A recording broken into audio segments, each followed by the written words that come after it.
বলুন।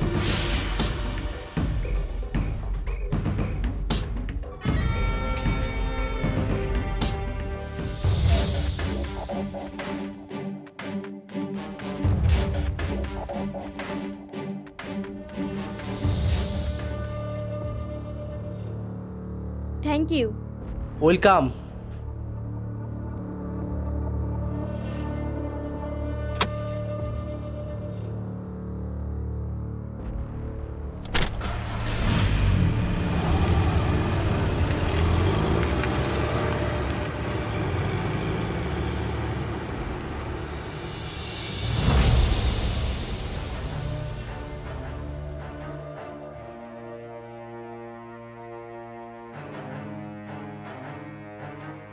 হাসি,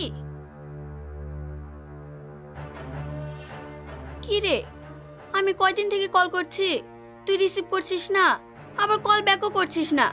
কি হয়েছে তোর? কি রে, কিছু বলছিস না যে? বল কি হয়েছে?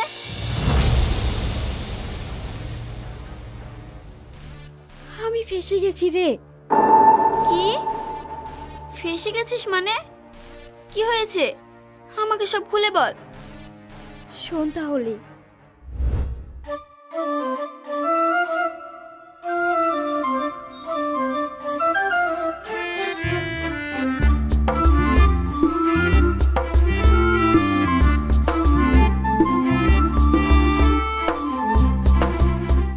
ও বেবি,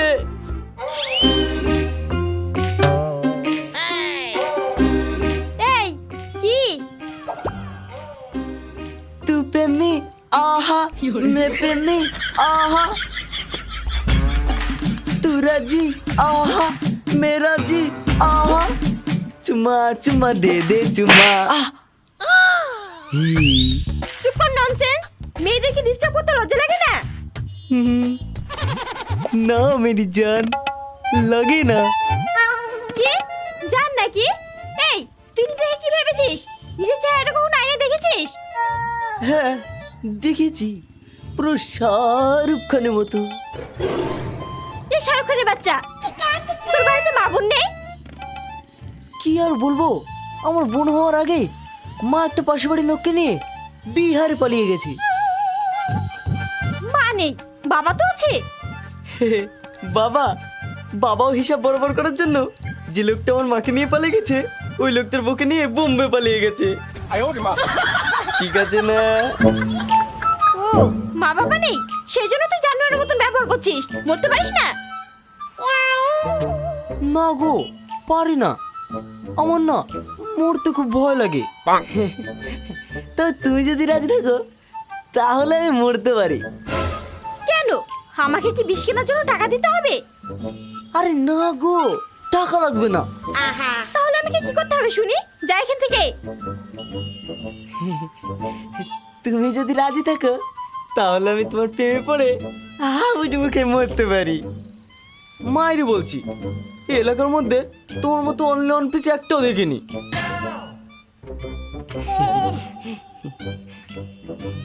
চলো না আমরা বিয়ে করে ফেলি। এই ছাড়, জানোয়ার, তোর এত বড় সাহস, তুই আমার হাত ধরেছিস?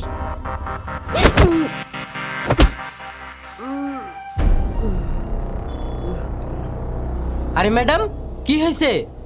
দেখেন না, সে তখন থেকে আমাকে ডিস্টার্ব করছে আর গাড়িতে হাত দিচ্ছে। সালা, রাস্তাঘাটে মেয়েদের ডিস্টার্ব করা। এই মার।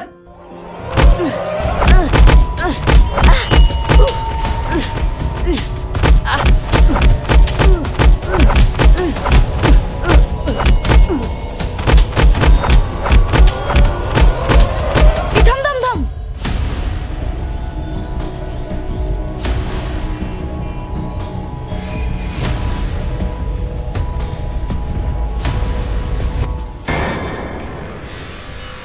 আরে শালা, ये तो মরে গেছে রে।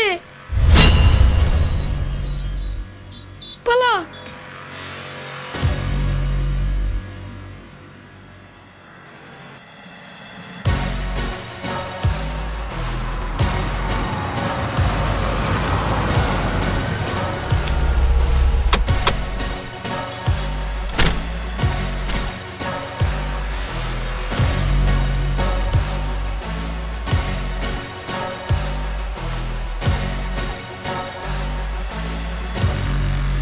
স্যার এ তো মারা গেছে। কি? হ্যাঁ স্যার। আপনি লোকটাকে এইভাবে মেরে ফেললেন? না না, আমি মারিনি। এই লাশটাকে তোলার ব্যবস্থা করো, আর আপনি আমাদের সঙ্গে থানায় চলুন। এসব আপনি কি বলছেন? আমি তোকে মারিনি, কিছু লোক এসে ওকে মেরে চলে গেল। কিন্তু ম্যাডাম, আপনি ওনাকে মেরেছেন, আমাদের কাছে প্রমাণ আছে। আরে এসব আপনি কি বলছেন? আমি তোকে মারিনি, শুধু ব্যাগ দিয়ে এক ঘা মেরেছি। এতে কি মানুষ মরে? কিভাবে মারা গেছে সেটা পোস্টমর্টম করলেই বোঝা যাবে। আপনি যদি সত্যি নির্দোষ হন তাহলে কোর্টে গিয়ে প্রমাণ করবেন, কিন্তু আমাদের কাছে ভিডিও ফুটেজ আছে, তাতে আপনাকে গ্রেপ্তার করতে বাধ্য। চলুন থানায় চলুন। তাই নাকি? রাস্তায় কোনো মেয়েকে কোনো ছেলে ডিস্টার্ব করলে তাকে আপনারা অ্যারেস্ট করতে বাধ্য থাকেন না, আর আমি তোর হাত থেকে বাঁচার জন্য ব্যাগ দিয়ে এক ঘা মেরেছি, আর এতেই আমি তো সয়ে গেলাম। দেখুন ম্যাডাম, আপনি অনেক কিছুই বলতে পারেন, কিন্তু আইন মুখের কথা নয়, প্রমাণ চাই, প্রমাণ। একে যারা খুন করে গেছে তাদের আপনি নাম বলতে পারবেন? কোনো প্রমাণ আছে আপনার কাছে? না, আমি তাদের নাম জানি না, এবং কি তাদের চিনিও না, আর আমার কাছে কোনো প্রমাণও নেই। ঠিক আছে চলুন, যা বলার কোর্টে গিয়ে বলবেন। কি হলো ম্যাডাম, চলুন।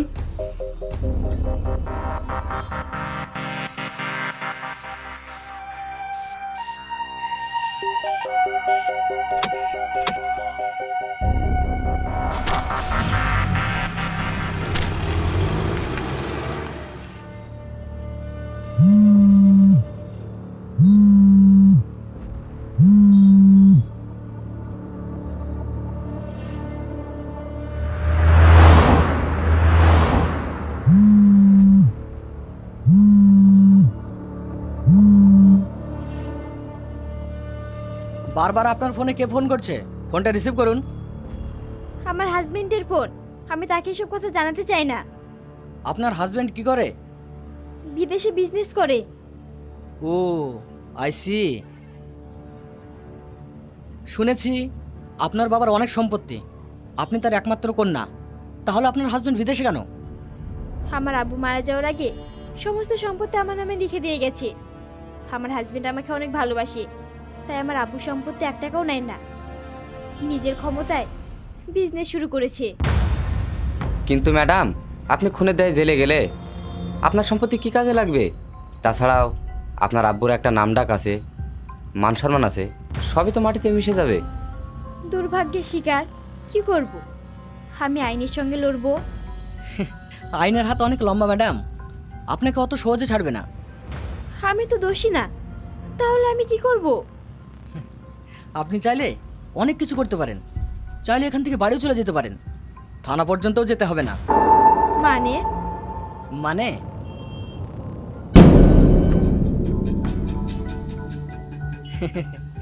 মানে আমাকে যে আপনার ভিডিও ফুটেজ পাঠিয়েছে আমি তাকে ম্যানেজ করে নেব, আর লাশটাকেও গায়েব করে দেব।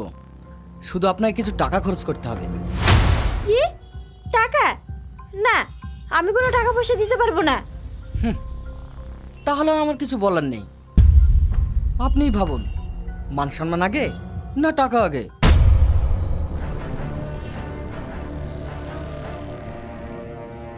কত টাকা লাগবে? বেশি না, ওই 10 লাখ টাকা মতো। 10 লাখ? হুম। কিন্তু 10 লাখ টাকা ক্যাশ আমি এখন কোথা থেকে ম্যানেজ করব? আরে আপনাকে এখনই ক্যাশ দিতে হবে না, আমি আপনাকে একটা অ্যাকাউন্ট নম্বর দেবো, ওটাতে ট্রান্সফার করে দিলেই হবে। আপনি কি রাজি? হ্যাঁ, আমি রাজি। স্যার, তাহলে কি লাশটাকে ফেলে দিতে বলবো? অবশ্যই, সামনে ব্রিজ থেকে নদীতে ফেলে দেব। আর ম্যাডাম মনে রাখবেন, পুলিশের সাথে বেশি ধোঁকাদারি করলে তার পরিণাম কিন্তু ভয়ঙ্কর হয়। আপনি চিন্তা করবেন না, আমি টাকা দিয়ে দেব। গুড। ড্রাইভার, সামনে চলো।